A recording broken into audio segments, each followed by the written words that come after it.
So let's just discuss. Let's see.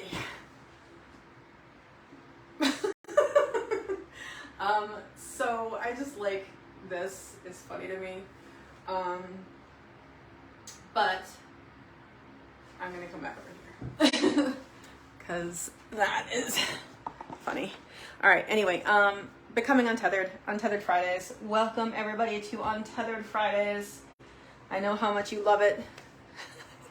I do. So yeah, I think something I've been thinking about is stuff that we don't like to admit to ourselves. And I have put myself, why is it so scratched? My God, my brand new frickin' desk and it's scratched all over the place. Oh, I'm not happy about that, but whatever. You know what? It's life and it's a scratch. So yeah, I'm gonna moisturize my face while I'm here because otherwise it's gonna dry out and we don't want dry face. So I've been thinking about stuff we don't like to admit about ourselves, and I have definitely created a persona. I don't know. Part of my ego is definitely made around the idea that I'm someone who will admit things they don't want to admit to. Like authenticity, right? That's what we're going for. We're going for extreme authenticity here. And I just kind of realized, like, hey, I thought I was doing really well at this, like, admitting stuff I don't want to admit stuff about thing. But I think there have been a couple of signs recently that there are things that I could improve on. And while I would love to be in a position to say, no, I'm perfect, we all know that we're not, right? So I am looking at certain things. Specifically, we were kind of talking in class yesterday, Robin's class, about archetypes. And one of my survival archetypes, right? So we all have 4 survival archetypes. It's a child, saboteur, victim, and prostitute, right? Those are the 4 archetypes that keep us alive, basically. And my prostitute is an orphan, which is hilarious, again, because I am a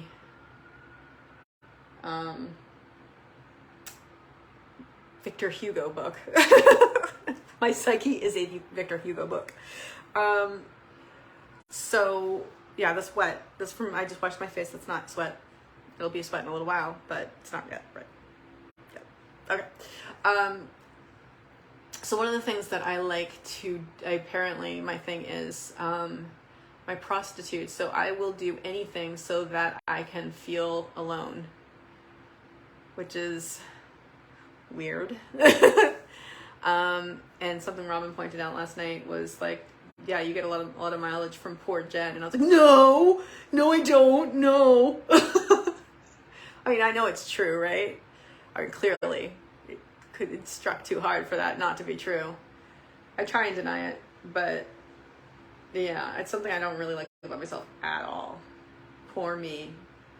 But that's a big thing in my life, right? Poor me. I don't like it. I'm not a fan.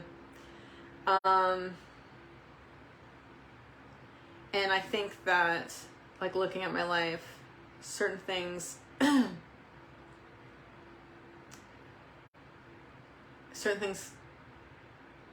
go along. I mean, clearly, I make things in my life tend towards that because that's my my script, right? That's my schema. That's my idea about life, is that I'm alone and poor me. And I think, I mean, you look at my relationship with Abraham, even like all my relationships with him, let's just be honest.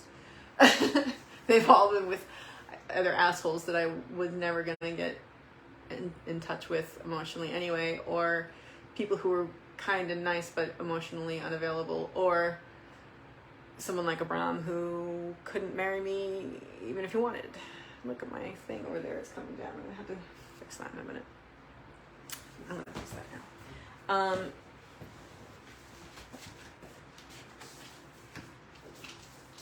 We'll take care of that in a little bit, but yeah, we're gonna lose some weight. Whatever. Yeah, so I'm looking at places in my life, choices that I want to say we make because I don't want to take responsibility, but choices I've made, things I've done to keep me in the poor me, I'm all alone thing.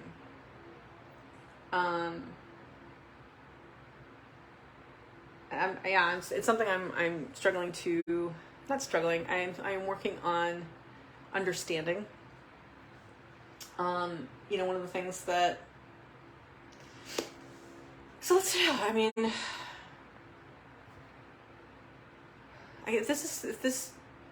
if this video is about talking about things or accepting things about yourself that you don't like to accept, how does one do that, right? So the first thing that happens to me is to identify something that I don't want to admit. I get a feeling in my stomach that's like,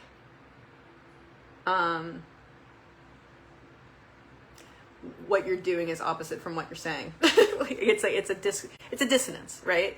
Like, so there's a feeling of dissonance. These are the things that we really should work towards, and I'm working towards, but I'm encouraging you to work towards them as well.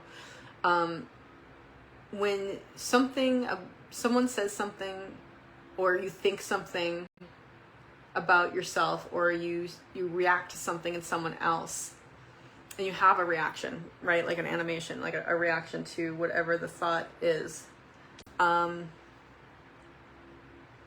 That's a good sign that that's something you should give some thought.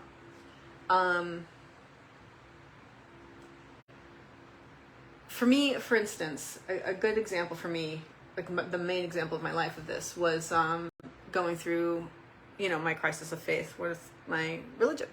I'm gonna get some more water because I need water. I was raised Catholic, and that's kind of a tough religion to grow up in sometimes. And so there's a lot of guilt and blah, blah, blah. And, I've always been very interested in spiritual and religious beliefs, like, myths and all that fun stuff. And I've always drawn parallels between them as I learned about them as I grew up.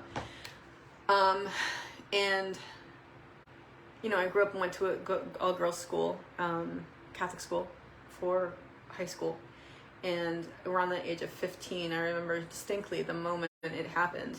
It hit me. I was in church, and out of my mouth came the words, "It is right to give him thanks and praise." And it's a call and answer thing, right? The priest calls to the congregation, and the congregation answers. And the answer is, it is right to give him thanks and praise. And everybody says it the same way all the time. It is right to give him thanks and praise, right? That's what everybody says at that, in that intonation, in that pacing, all together. And I said it, and then I sort of kind of realized that I had said it after I had said it. And I was like, holy shit, I'm brainwashed. I just said something completely without meaning to, as a cold response to what this person just said. It was just bleh. I'm brainwashed. And then I started looking around, and I'm like, everybody here is brainwashed. We all just did that. All of us just did that. And they've brainwashed us. And so I started this thing about having problems with like not public prayer or group prayer, but like group prayer in a setting like that, like formalized group prayer. And that didn't win me any favors with the teachers, but it started this journey of stuff. And I went to an all-girls school. Catholic school. My uncle was a bishop. His best friend was a priest, and he was like an uncle. My father became a deacon. My family was just very Catholic, right? And it was something I definitely believed in at that time. You know, Jesus died, rose from the dead for our sins, and all that fun stuff. And it was something I believed. And as the next few years progressed through college and into when I lived in Europe, I couldn't let go of it. I knew in my heart that that's not what I believed. I knew in my heart that that's not what the truth was, for me at least. You know, like I lived for years in this battle between like what I know, what I've been taught, and holy shit, if this isn't true, then nothing's true. And if this isn't true, what if this is true and I'm saying it's not true, but then when I get to the end of my life, it turns out it is true and I'm fucked because I go to hell, right? Like that was like a major concern.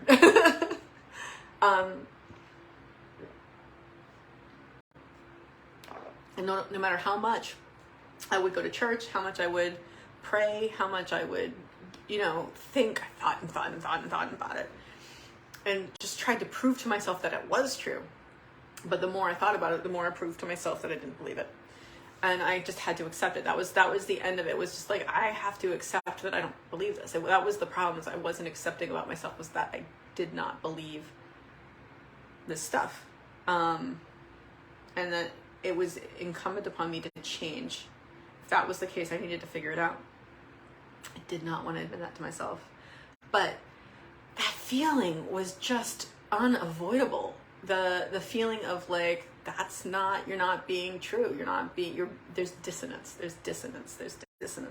And I think that's a very useful thing to be able to identify, as coming from yourself. You know, and I think that's a key ally in personal development, is that feeling of dissonance. Like I say this about myself, I want it to be true. It's not, you know what I mean? Or I say this about myself, or someone says this about me and I don't want it to be true. It's true. The poor me thing, I don't like it. I don't like it. But I think I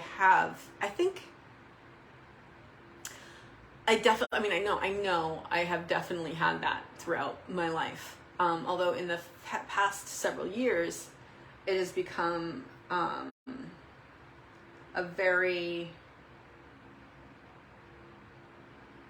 something I dislike, very much dislike it, and I've gone the opposite side of, God, jeez, these freaking ants. There's no food in here. So yeah, I'm gonna have to wipe everything down again.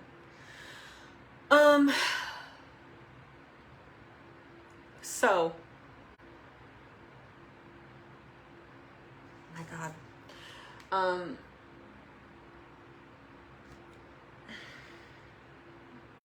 So yeah, it's something I did not like about myself, and I recognized in myself, and over the past several years, I have been working on squelching, like anything that's like poor me. I'm just like I just am on top of it, and it's so it's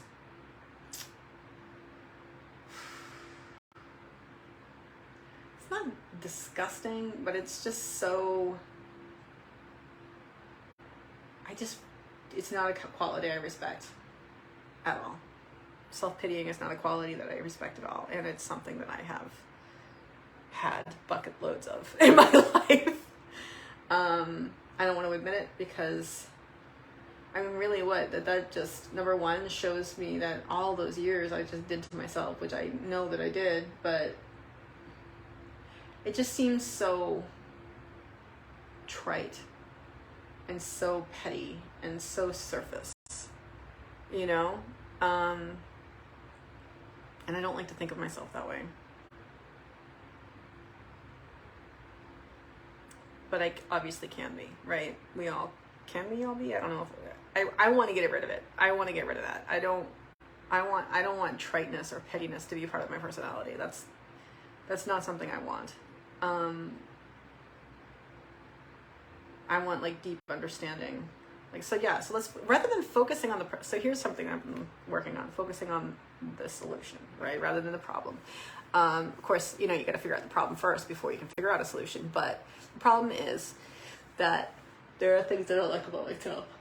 The first solution is to admit it, be aware of it, right? So there's this part of me that I don't like, I don't respect. I want to put down, I want to put away, I want to shove down. And then I have very strong reactions to when it is touched. So that just shows me that what I need to do there, what would be useful for me to do there, is to just embrace it. See, now here is where my ego comes in. If I can do this, then I'm so good. Not so good. It's like, if I can do this, then I can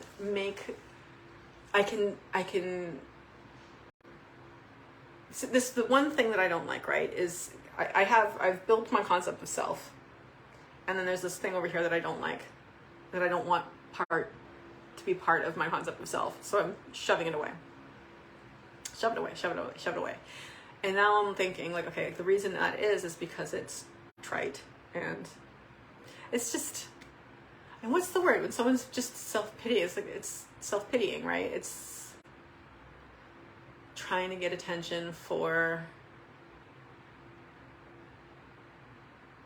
being sad and lonely.